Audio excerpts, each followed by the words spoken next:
Hello प्यारे बच्चों, आज हम कक्षा 5 की हिंदी की पुस्तक का पाठ 1 राख की रस्सी के बारे में वर्कशीट सॉल्व करेंगे। तो चलिए बच्चों शुरू करते हैं। प्रश्न 1, राख की रस्सी पाठ से संबंधित चित्र के आधार पर रिक्त स्थानों में संज्ञा शब्द लिखिए। बच्चों, इस वर्कशीट में आपको संज्ञा शब्दों से परिचय कराने का प्रयास किया गया है।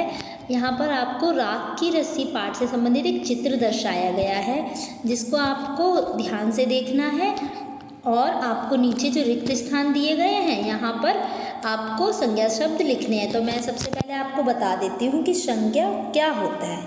संज्ञा किसी व्यक्ति, वस्तु, स्थान, प्राणी और भाव आदि के नाम को संज्ञा कहते हैं। उदाहरण लकड़ी, दिल्ली, प्रिया, खुशी आदि।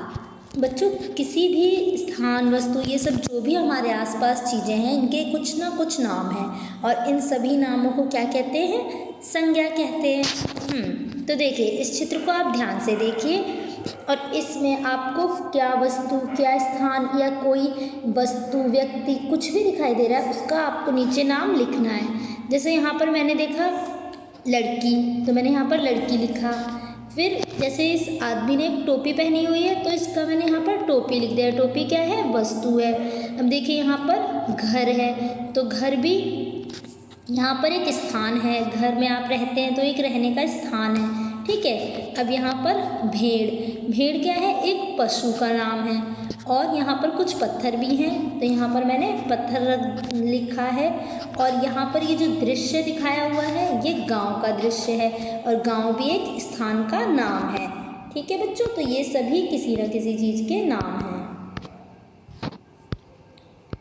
चलिए बच्चों, अब हम दूसरा क्वेश्चन देखते हैं। नीचे दिए गए संज्ञा शब्दों को पहचान कर उन्हें उचित शीर्षक के अनुसार लिखिए। यहाँ पर बच्चों कुछ शब्द दिए हुए हैं आपको, इनमें से आपको सही संज्ञा शब्दों को पहचान कर जो संज्ञा के भेद होते हैं उनके अनुसार लिखना है। जैसे कि पहला है यहाँ पर व्यक्तिवाचक, जातिवाचक और भाववाचक। मैं आपको बताती हूँ व्यक्तिवाचक संज्ञा किसे कहते हैं। बच्चों, व्यक्तिवाचक संज्ञा उसे कहते हैं जो शब्द किसी वस्तु, स्थान या मनुष्य या व्यक्ति के किसी के भी नाम के विशेष व्यक्ति का हमें परिचय कराते हैं तो हम उसे व्यक्तिवाचक संज्ञा कहते हैं, जिसमें हमें किसी विशेष व्यक्ति, स्थान, वस्तु आदि का पता चलता है। जैसे लोनपोगार यहाँ पर दे रखा है इस जगह पर। तो देखिए लोनपोगार क्या है? एक विशेष नाम है, ठीक है। अब तिब्बत एक विशेष देश का नाम है।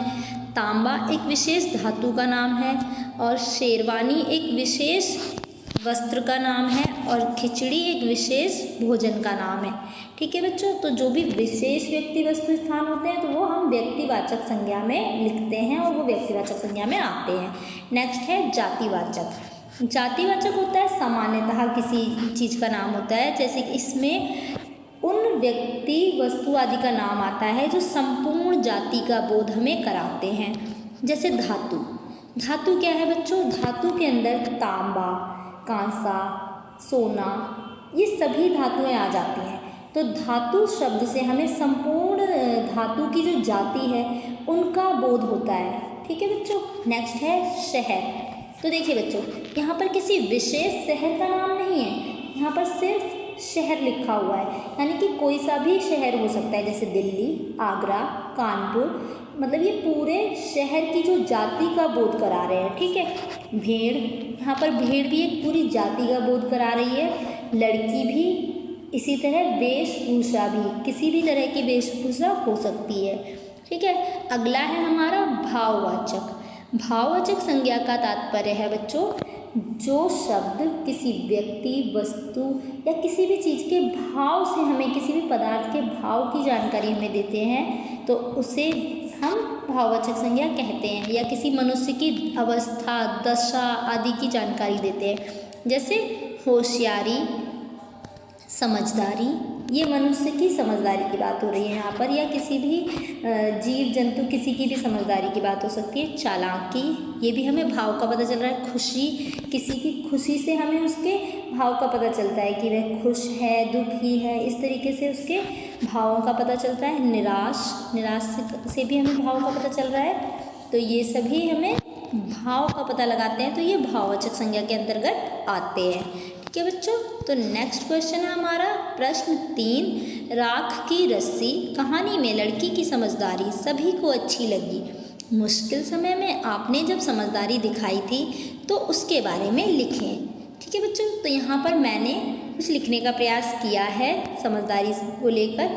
आप भी आपने जब कभी समझदारी दिखाई थी आप वह लिख सकते हैं। ठीक है बच्चों, तो मैं इसे पढ़कर सुना देती हूँ। मेरा नाम टीना है, मेरे पापा की खिलौने की दुकान है। पापा की दुकान बहुत अच्छी चलती थी, जिसकी वजह से पापा मेरे लिए बहुत सारे खाने पीने की चीज़ें, बहुत सारे कपड़े और बहुत सारे खिलौने लाया करते थे। परंतु कोरोना महामारी के कारण हमारी दुकान बंद हो गई और पापा पैसे नहीं कमा पाए। इसमें मैंने समझदारी दिखाते हुए पापा से कोई ज़िद नहीं की तथा अपनी गुल्लक के सारे पैसे पापा को दे दिए। तो देखा टीना कितनी समझदार लड़की थी, उसने मुश्किल समय में भी समझदारी से काम लिया। तो बच्चों इसी तरह से आपको भी मुश्किल समय में समझदारी से काम लेना चाहिए, और वह किसी भी तरह की मुश्किल हो सकती है पर आपको मुश्किलों से घबराना नहीं चाहिए। वहाँ पर आपको अपनी सूझबूझ से उस समस्या से निकलने का प्रयास करना चाहिए। ठीक है बच्चों, थैंक यू।